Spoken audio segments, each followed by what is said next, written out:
안녕하세요. 주동석입니다. 오랜만에 손자에게 해주고 싶은 이야기, 이해라는 제목으로 같이 몇 가지 생각해 보겠습니다. 제가 1시간 이내로 한다고 계속 얘기하면서도 늘 1시간이 넘었는데 오늘은 1시간 내로 진짜 끝내야 됩니다. 제가 개인적으로 할 일들이 있어서, 바로 시작하겠습니다. 김건희는 왜 이러나?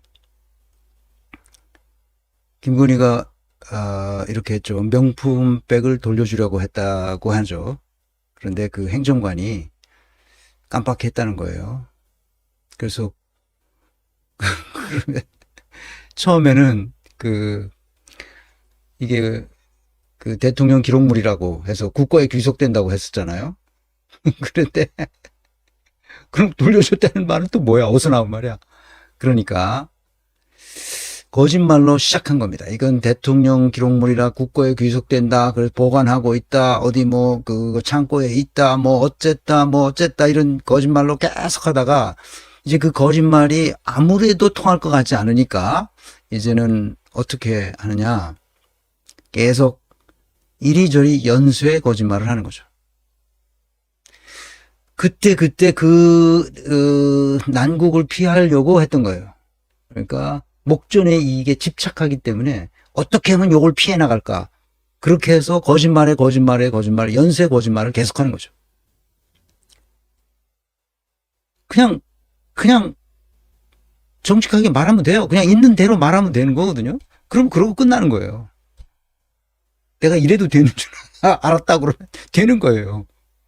그래서 그 법률을 위반한 그것은 내가 달게 처벌을 받겠다. 그럼 끝나는 거예요.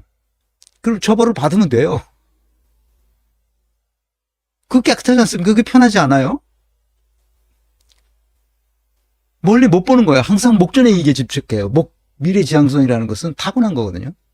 목전의 이익이 급급한 사람은 평생 그것을 벗어나지 못해요. 목전의 이익에 급급해요. 10년, 20년 후, 30년 후를 내다보지 못합니다. 제가 수많은 사람을 만나봤지만 이렇게 말해보면 알아요. 목전의 이익에 급급하는지. 목전의 이익에 급급하면 당시 그것만 피하면 된다고. 그럼 나중에 자기가 거짓말한 게 탄로나잖아? 그럼 그것만 또 피하면 돼. 그래서 연쇄 거짓말이 일어나는 거야. 근데 놀라운 것은 부부가 오랫동안 같이 살면 또 비슷하게 닮아갑니다. 부부는 닮아가기 때문에 그래요. 그래서 나라가 엉망진창이 되는 겁니다. 그런데 이 사람들이 대통령이 되고 나서 이렇게 하는 게 아니고 원래부터 그랬어요. 예전부터 그랬단 말이에요. 그 부부가 같이 닮아가니까 서로 누가 앞서거니 뒤서거니 하면서 거짓말을 하는 거죠, 지금까지. 그래서 다시 한번 얘기해보고 싶습니다. 이게 십계명이죠. 출애굽기 20장에 나오고 신명기에도 나오는 말인데 10가지 계명을 모세가 소위 말하는 창조주 하나님 여호와 하나님으로부터 받았다는 거예요. 한번 봅시다. 1계명서부터 4계명까지는 창조주 신 여호와 하나님께 어떻게 하라는 거예요. 다른 신을 섬기지 마라. 우상을 만들지 마라. 그리고 그들도 섬기지 마라. 우상을 만들면 안 됩니다. 그리고 여호와의 이름을 망령되이 일컬지 마라. 그리고 안식일을 기억하고, 안식일은 일주일 중에서 6일간 일하고 하루를 안식했거든. 그 하루를 거룩하게 지켜라. 기억하라. 그런 얘기야. 그러니까 창조주 하나님에 대한 명령이죠. 1서부터 4까지. 그럼 4계명서부터 다시 10가지 계명, 10개까지. 그러니까 6계명. 4개의 계명과 네 번째 계명, 안식일을 거룩하게 지키라는 그 계명서부터 다시 10번째 계명까지 6개의 계명을 7개의 계명이죠, 말하자면. 7개의 계명과 4개의 계명. 전부 어떻게 보면 11개인데 왜 11개냐 하면 이 안식일을 기억하여 거룩하게 지키라는 이것은 한면에서는 여호와 하나님에 대한 계명이고 나머지 계명은 그 4번째에서부터 10번째까지의 일곱 개의 계명은 인간에게 해당되는 계명이에요. 다. 안식일을 거룩하게 지키라는 말은 인간에게도 해당되는 말임과 동시에 하나님에게도 그렇게 하라는 말이기도 해요. 그러니까 순전히 인간에게만 주어져 있는 그 계명은 네 번째에서부터 열 번째까지 일곱 개죠. 안식일을 지켜야 됩니다. 거룩하게 지키라는 거예요.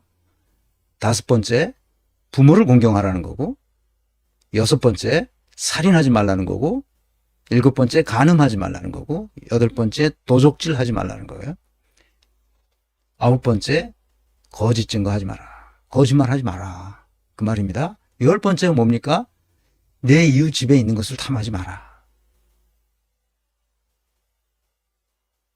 그런데 이것은 이 창세기서부터 출애굽기, 레위기, 민수기, 신명기에는 모세 오경이 쓰여진 때가 그 비평 신학자들의 비평적 입장을 취하는 신학자들에 의하면 한 4세기, 5세기에 이렇게 편집되어 있는 것이다. 이렇게 보죠. 일반적으로는 그렇게 알려져 있는데 옛날 정통 그 구약 신학자들 얘기에 의하면 약 한 15세기, 기원전 15세기를 말합니까? 기원전 15세기에 쓰여졌다. 이렇게 얘기하는데 실제로는 기원전 4, 5세기에 편집된 것이다. 이렇게 말하고 있습니다. 아마 그게 더 맞는 것 같습니다. 한 기원전 4, 5세기 경에 그 유대인들이 그것을 그동안 쭉 내려왔던 이렇게 구전되어 왔던 그 신화죠. 설화 이런 것들을 말씀. 길가메시 서세시 같은 거는 여러분 창세기나 노아의 방주, 그 홍수 이야기, 그것은 길가메시 서사시에 있는 거 그대로 갖다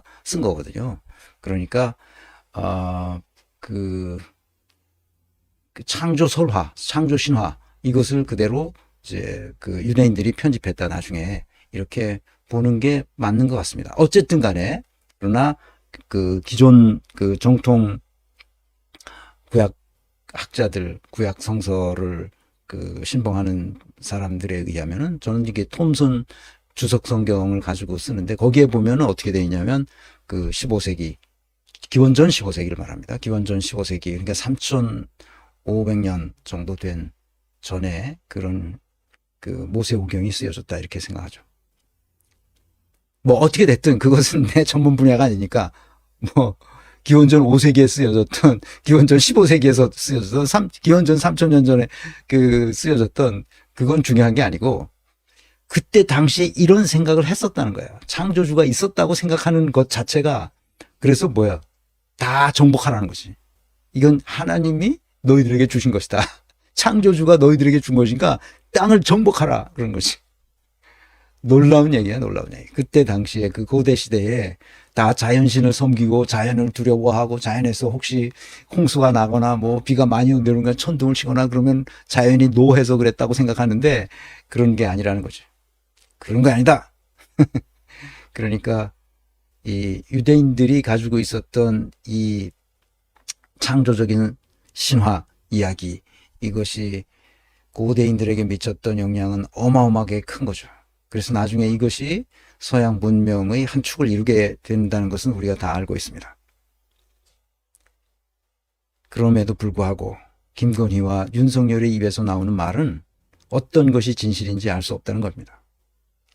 이것을 어제 오늘에 그랬던 것이 아니라 김건희가 논문을 표절하고 경력을 조작하고 평생을 그렇게 살아온 사람이잖아요. 내가 그래서 최근에 그 허재현 기자를 칭찬하지 않았었는데 어제 내가 쭉 보다가 긴 글을 뭡니까 커뮤니티에 유튜브 커뮤니티에 허재현 커뮤니티에 올렸더라고요. 그래서 그거를 보고 허재현 기자를 칭찬했는데 정천수의 정체에 대해서 길게 썼어요. 그걸 나는 다 알고 있었던 거예요 예전부터. 근데 사람들이 정천수가 그런 사람이었어? 모르고 있었다는 거야. 나는 그거보다 더 많은 걸 알고 있죠. 정천수가 어떤 사람? 열린공감 TV 그 정천수 그 사람 말입니다. 그 허재현은 사실 그 일부만 썼던 거죠. 그 과거에 무슨 일을 했었던 거. 자기 얼굴을 드러내지 않고 뒤만 보여주고서는 뭐라고 떠들고 그런 거죠. 그 그 열린공감 TV에 제가 나가서 그 누굽니까? 강진구 기자하고 대담 프로를 몇 번 했는데, 그때 뭐 정천수하고도 얘기도 하고 밥도 같이 먹고. 근데 난 늘 이상했어요. 말하는 걸 들어보면. 말하는 걸 들어보면 알아. 들어보면.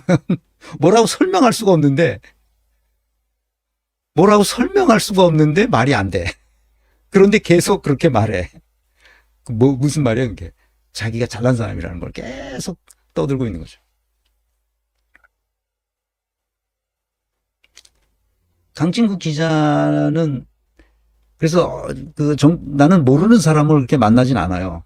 전화를 해서 출연해 달라고 그래서, 나는 거절했어요. 2번 거절하고. 그래서 자꾸 하니까, 그래서 내가 강진구 기자도 전혀 모르는 사람이니까 내가 모르는 사람하고 어떻게 대담을 합니까? 말이 안 되는 거죠. 그래서 언론을 뒤져봐서 찾아봤어요. 근데 정춘수는 일치 안 나와. 그런데 강진구는 뭐 쫙 나오지. 과거 초년병 기자, 경향신문 기자일 때 무슨 일이 있었으면 이게 다 나와. 보니까 엄청난 기자야. 그래서 다음번에 다시 정춘수가 나한테 전화했길래, 그래서 내가 대담을 하겠다고 해서, 그래서 인연이 돼서 거기 가서 몇 번 대담도 하고, 그 다음에 한 코너를 만들어줘서 인사만사라는 코너에서 한 학기 정도 심경수 박사랑 이렇게 대담 코너를 했습니다. 뭘 얘기를 하고 싶으냐? 이게 말을 하는 걸 보면 그 사람의 수준을 알 수 있어요. 김건희가 말하는 것은 아주 천박하게 이를 데 없고, 말투가 천박하잖아요. 왜 그러냐면, 내가 뭘 얘기하려고, 김건희의 말은 그 자체가 아주 천박해요. 바로 이것 때문에 그래요. 이게 안 넘어가네요. 자,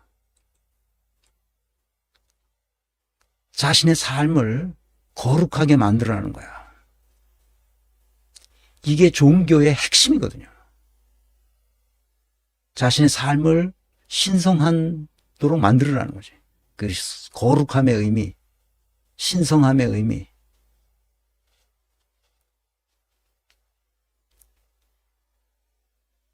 그리고 거짓말을 할 수가 없어요. 그냥 있는 대로 말하면 되는데, 꼭 그렇게 꾸며가지고, 꾸미면은 앞뒤 전후가 맞지 않습니다.